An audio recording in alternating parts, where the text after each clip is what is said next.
Narudisha miaka 4 nyuma, nikiwa ukumbini hapa Mlimani City. Yes, ilikuwa tarehe kama leo ya 22, lakini mwezi ulikuwa Novemba. Huyu bibie alikuwa ni moja kati ya wale bridesmaids. Huyu ambalo amelishika hapo, basi miaka hiyo 4 yeye alilidaka. Miaka 2 baadaye akakutana na Edo. Yes, kijana wa kipipa mchanganyiko na kipare. Nilikuwa naomba kina Simbeye mumpigie makofi mengi Edo. Niambie.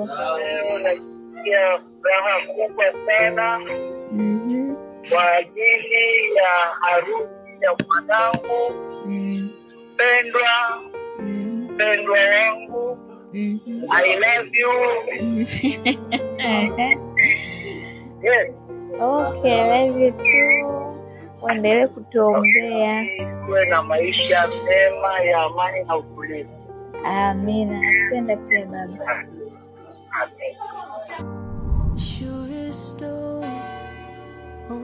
Baba yetu na Mungu wetu ketie mahali pa juu, tunakushukuru kwa sababu ya ratiba hii ya siku ya leo.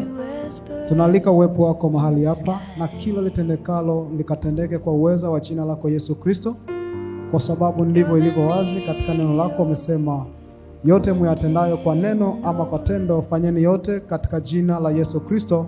Baba, nimeomba nikiamini utendaji wako mahali hapa. Amen.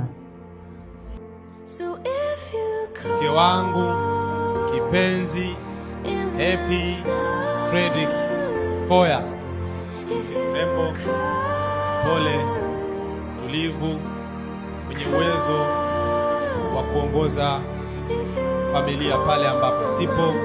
Naamini utakuwa mama bora kwangu na watoto wetu, ndio maana nikakuchagua. Asante sana kipenzi.